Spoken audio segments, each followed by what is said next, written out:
ருத்ராஜ் டூபே உள்பட ஆடுலவனில் வாய்ப்பு கிடச்சும் பர்ஃபார்மன்ஸ் பண்ண முடியாமல் சொதப்பித்தல்னா சில முக்கியமான வீரர்களை சிஎஸ்கே இப்போ வந்து ரிலீஸ் பண்ண போகிறாங்களாம். யார் அந்த வீரர்கள், என்ன காரணமாக இவங்களை வந்து ரிலீஸ் பண்ணுறாங்க, இப்போதைக்கு ருத்ராஜ் டூபே இவங்களை ரிலீஸ் பண்ணுறதுக்கான வாய்ப்புகள் எவ்வளோ இருக்குது, இதை பற்றின ஒரு ஃபுல் டீட்டெயிலை பற்றியும் நம்ம பாண்டியா சிஎஸ்கே அணிக்காக நெக்ஸ்ட் சீசனில் ஆட போகிறது இப்போ கன்ஃபார்ம் ஆயிருக்கு. சிஎஸ்கே இவருக்காக 2 முக்கியமான வீரர்களை ட்ரேட் பண்ணுறதுக்கும் இப்போ ரெடியாக இருந்துட்டு இருக்காங்க. அந்த 2 முக்கியமான வீரர்கள் யார், பாண்டியாவை எடுத்துகிட்டு வந்து நம்ம சிஎஸ்கே என்னென்ன சம்பவங்களை பண்ண முடியும், இதை பற்றியும் இந்த வீடியோவில் பார்த்துடலாம். அதுக்கு முன்னாடி சேனலுக்கு புதுசாக இருந்தீங்கன்னா சப்ஸ்கிரைப் பண்ணிக்காங்க. இந்த வீடியோக்கு ஒரு லைக் கொடுக்கலாம், லைக்கை கொடுத்து ஃபஸ்ட்டு நம்ம பாண்டியாவை பார்த்துருவோம். சிஎஸ்கே இந்த ட்ரேடை பண்ணுறதுக்கு அதிக சான்சஸ் இருக்குது அப்படின்னு எக்கச்சக்கமான அப்டேட் வந்து போயிட்டுருக்கு. இதுக்கான காரணம் பாண்டியா மும்பை இவங்களுக்குள்ள ஒரு மிகப்பெரிய பிரச்சனை வந்து போயிட்டுருக்கு. சிஎஸ்கே இந்த ட்ரேடை வந்து பண்ணுவாங்களா அப்படின்னு கேட்டிங்கன்னா கன்ஃபார்மாக வந்து பண்ணுவாங்க. பட் மும்பையை பொறுத்த வரைக்கும் இந்த ட்ரேடு நடக்கிறதுக்கான வாய்ப்புகள் ரொம்ப கம்மி தான். பட் இருந்தாலும் பாண்டியா பார்த்தீங்கன்னா மும்பையை விட்டு வெளியேற போகிறது கன்ஃபார்மாக இருக்குது.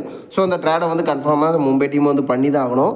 அந்த வரிசையில் சிஎஸ்கே கிட்டேருந்து மும்பை யாரெல்லாம் எதிர்பார்ப்பாங்க அப்படின்னு பார்த்தீங்கன்னா நம்ம டூபே, அது மட்டும் இல்லாமல் ஆயுஷ் மாத்ரே அப்படிங்கிற மாதிரி ஒரு மிகப்பெரிய ரிக்வஸ்ட்டை வந்து வைப்பாங்க. ஒருவேளை அது இல்லை அப்படின்னா நம்ம டூபேயாக இருக்கட்டும், மேத்யூ ஷாட், இந்த மாதிரி வெளிநாட்டு வீரர்களை வந்து கேட்பாங்க. டூபே, மேத்யூ ஷாட் இந்த மாதிரி கேட்டாங்க அப்படின்னா சிஎஸ்கே இந்த ட்ரேடை வந்து கன்ஃபார்மாக பண்ணி முடிச்சிருவாங்க. ஆயுஷ் மாத்ரே இந்த மாதிரி பிளேயர்ஸை வந்து கேட்டாங்க அப்படின்னா அதில் ஒரு மிகப்பெரிய சிக்கல் வந்துருக்கும். பட் சிஎஸ்கே ஒரு எடுத்துகிட்டு வர்றதுக்கான அதிக வாய்ப்புகள் தான் வந்து இருந்துட்டு இருக்கு. ஸோ எடுத்துகிட்டு வந்தாங்க அப்படின்னா சிஎஸ்கேவை பொறுத்த வரைக்கும் ஓவர்டன் ஆல்ரவுண்டர் லிஸ்ட்டில் ஒரு நல்ல பர்ஃபார்மன்ஸ் வந்து கொடுத்துருக்காரு. அதே போல் இவராலையும் பர்ஃபார்மன்ஸை வந்து கொடுக்க முடியும். ஒரு ஃபினிஷிங் ரோலில் சிஎஸ்கே வந்து எடுத்துகிட்டு வருவாங்க. ஜெம்மி ஓவர்டன் அதிரடி ஆடுவார். அது மட்டும் இல்லாமல் பாண்டியா அப்படின்னு ஒரு எக்கச்சக்கமான பார்ட்னர்ஷிப்பை வந்து அமைச்சு கொடுக்க முடியும் கடைசி நேரத்தில். ஸோ சிஎஸ்கே பொறுத்த வரைக்கும் இந்த மாதிரி பிளேயர்ஸை வந்து மிஸ் பண்ண மாட்டாங்க. எடுத்துகிட்டு வந்து ஒரு மிகப்பெரிய சம்பவத்தை பண்ணுவாங்க.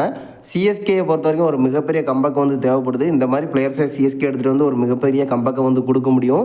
ஸோ நெக்ஸ்ட் சீசனில் பாண்டியாவை நம்ம சிஎஸ்கே டீமில் வந்து கன்ஃபார்மாக எதிர்பார்க்கலாம். அடுத்து நம்ம சிஎஸ்கே ரிலீஸ் பண்ண போகிற வீரர்களை பார்த்துருவோம். ராகுல் சகாருக்கு 2 மேட்சில் வந்து ஆடுலவன் வாய்ப்பு வந்து கொடுத்துருந்தாங்க. விக்கெட் வந்து எடுக்க முடியல, அதிக ரன்னை தான் வந்து விட்டு கொடுத்துருந்தாரு.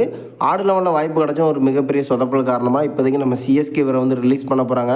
ஸோ இப்போதைக்கு நம்ம சிஎஸ்கே ஸ்பின்னர்ஸை வந்து யூஸ் பண்ணுற பிளான்லேயே இல்லை. இதன் காரணமாக இவரை வந்து ரிலீஸ் பண்ணுறதுக்கான அதிக வாய்ப்புகள் இருக்குது. 2வது வீரராக யார் அப்படின்னு பார்த்தீங்கன்னா வெளிநாட்டு வீரரான மேத்யூ ஷாட் இருக்கார். நம்ம சிஎஸ்கே இவருக்கும் ஆடுலவன் வாய்ப்பை வந்து கொடுத்துருந்தாங்க. ஓப்பனிங், அது மட்டும் இல்லாமல் மிடில் ஆர்டர் அப்படின்னு எங்கேயுமே வந்து பர்ஃபார்மன்ஸை வந்து பண்ணி கொடுக்க முடியல. பவுலிங், பேட்டிங் அப்படின்னு 2லையுமே ஒரு மிகப்பெரிய சொதப்பல்.